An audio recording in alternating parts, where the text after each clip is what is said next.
Magandang hapon po sa ating lahat. Welcome sa pasasalamat mula sa Pangulo. Pasko ng tiwala at suporta, Christmas gathering. Muli nga po isang masigabong palakpakan dyan.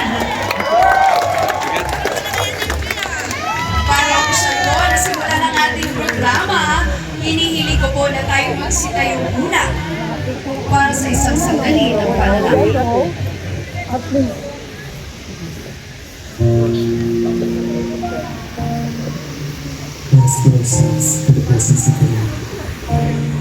To introduce our PCO Senior Undersecretary, Emerald Bilao, to deliver her message and to introduce our guest of honor.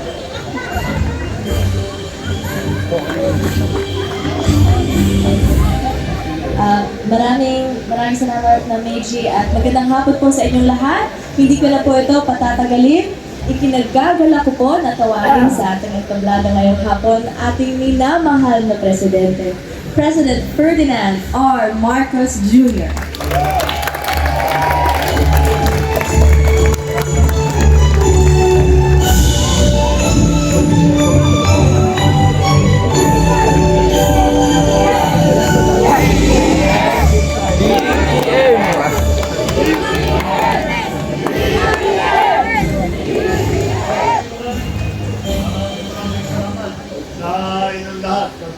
Maraming salamat sa inyong pagdating. At punta na kayo, selfie. Punta na kayo. Magtataka nga ako. Kulang pa may selfie natin. Kulang pa, sir! Ha? Kulang pa! Kaya nga, ayoko na magpa-selfie dahil tumanda na ako eh. Kaya pag-ibig na lang niyo yung mga dating picture natin. Kunwari, mga bata-bata pa. Pero anyway, Merry Christmas sa inyo lahat at salamat ako. Nakarating kayo sa ating konting celebration, konting pagpakilala at matagal na tayo hindi nagsama-sama na buo lahat tayo. At siyempre dahil nung nakaraan, very intense yung ating mga ginagawa. Kaya marami tayong trabaho. Siguro, ngayon, iba. Hindi na pareho, hindi na kampanya, hindi na eleksyon. Kaya nagbabago talaga yan. Kaya ipinilit namin na kahit papano na makipagkita sa inyo para naman makapagpasalamat kami sa inyong tuloy-tuloy na pagsuporta sa amin, pamilya, sa administrasyon ko, at sa lahat ng ating mga ginagawa para tulungan ang taong bayan. Yan po lahat ang ating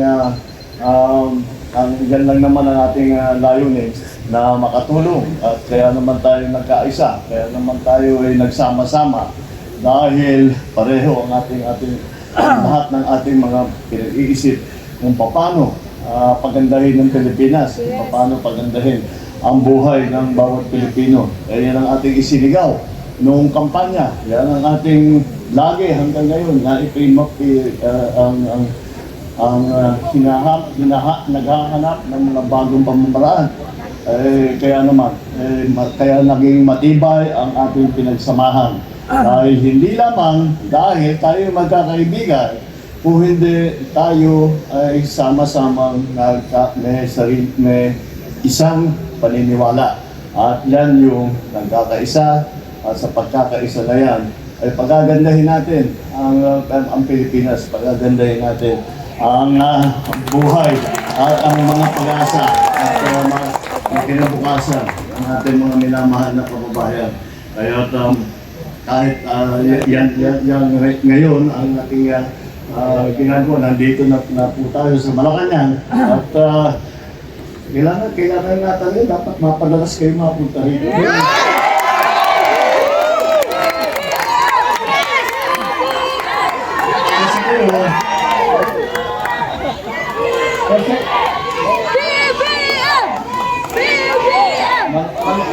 Malaki ang pananagutan ninyo o kayong namlagay sa akin dito.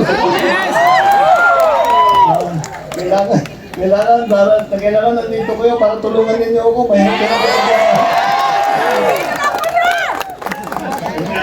nararamdaman ko po tayo na hindi tayo masyadong nakikita. Nararamdaman ko naman kayo. At nakikita ko naman yung ginagawa na patuloy ang pinaglalaban, ang ikabubuti ng ating bansa, pinaglalaban ang ang katotohanan, pinaglalaban ang katarungan. Yan naman talaga ang ating yan naman talaga ang mahalaga sa ating lahat. At natutuwa ako na kahit papano nakahanap tayo ng kantong panahon para magsama-sama at magpapaselfie, no? Katakot-takot na selfie sa sila.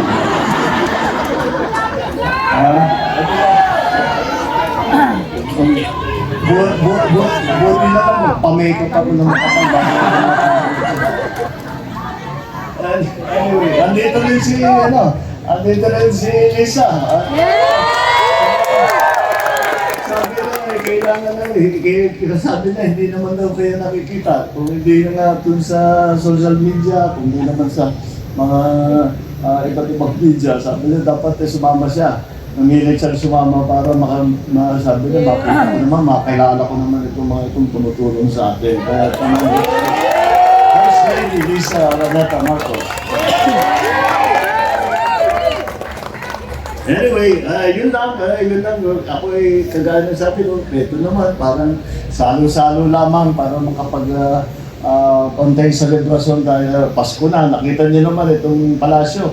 Nakaready na ito para sa mga kabataan. Pag simbang gabi, binubuksan namin binubuksan namin ang palasyo. Pag simbang gabi na, bago pumunta ang tao sa simbahan, ng madaling araw, dito muna sila. At papakain tayo ng kaunti, may konting laruan para sa mga bata, para naman may maramdaman ng Pasko. Kaya pagka nandito kayo, bumisita kayo. At open house naman ang palasyo. Bumisita kayo, at makita naman ninyo kung ano yung ating mga handa para sa ating mga kaibigan at yung mga nakakadalo dito sa palasyo. At I'm very happy again. I'm very happy to be able to see you. Iba sa inyo, tagal ko na hindi nakita.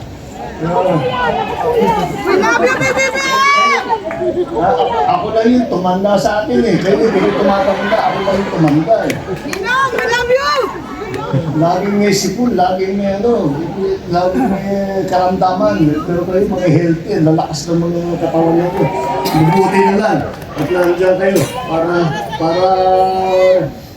ako, pagka medyo hapon-hapunan, nandiyan naman kayo para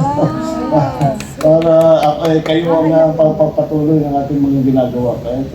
Anyway, I would like to thank you all very much. Maraming salamat sa dami, sa inyong tulong na ibinigay sa atin, ang tulong na ibinibigay ninyo sa administrasyon, ang tulong na ginagawa ninyo para sa taong bayan. At siyempre, sa pamilya namin, hindi namin masusuklian ang inyong pagmamahal at ang inyong suporta na binibigay sa amin. Sa matagal na, hindi mula pa, bago pa kami tumutong dito sa palasyo. Ay nandiyan na kayong lahat. Kaya mahaba-haba na itong pinagsamahan natin. At mabuti naman. At ako'y lumalakas ang loob ko dahil nakikita ko na marami tayong magkasama, marami tayong parehong paniniwala, marami tayong katapang na nagsasalita at nagsusuporta at sumisigaw para sa kabutihan ng ating Pilipinas. Maraming salamat sa lahat. Merry Christmas! Happy New Year!